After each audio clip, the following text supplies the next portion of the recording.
Good day everyone. This story is about the life of Nelly and Liddy. The agency sent Nelly and Liddy to outside the country, but the agency did always encourage Nelly and Liddy to work hard and be nice to their madam. The day comes, the two meet in the mansion of Madame Anabi and her daughter Nor. And also Madame Rose is the sister of Doña Anabi. And then one day, the two meet Nelly and Liddy work hard into the mansions of the two sisters, Madame Anabi and Madame Rose. Madame Rose called Nelly. Please come here, Nelly. Please, keep my cell phone underneath of my table. Yes, madam.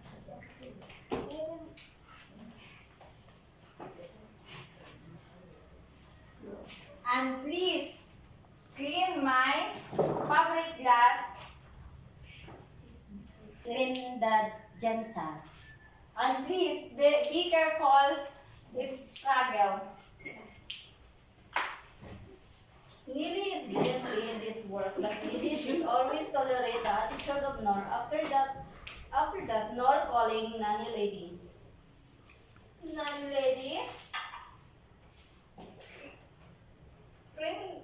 please clean my room and fold my dress. And wipe my bag, book in my bag. And after you clean my bag, please leave it outside. Yes, madam. Yes, ma'am. Lady was always attentive to their madam's daughter, but the other day, Nor spread the papers in the floor. Nor she command Lady to clean it. Nor's calling. Nanny lady, please clean this paper. They are scattered in the floor. And after you clean, please rock my gift. Yes, ma'am.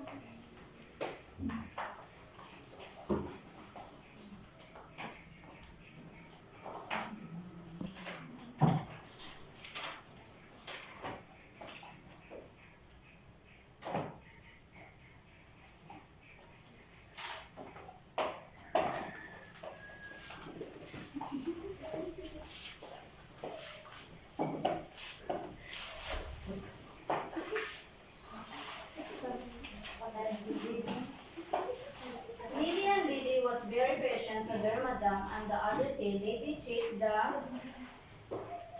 refrigerator.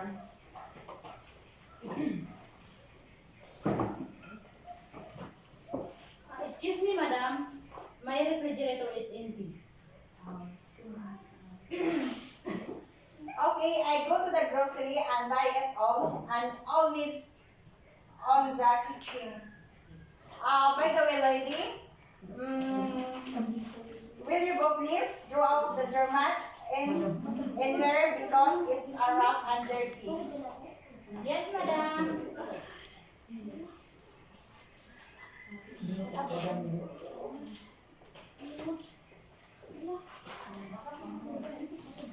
In the other day again, Nelly felt awkward.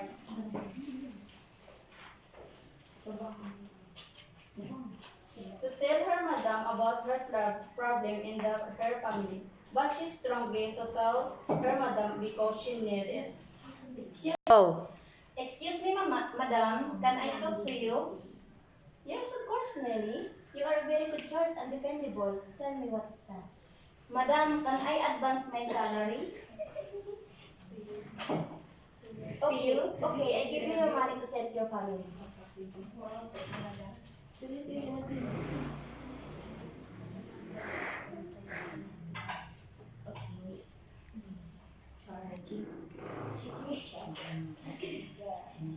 Thank you, madam. You are so kind and nice to me. Nelly is very happy about this happening in her life, and now Nelly and Didi was very attentive to her madam and Nor.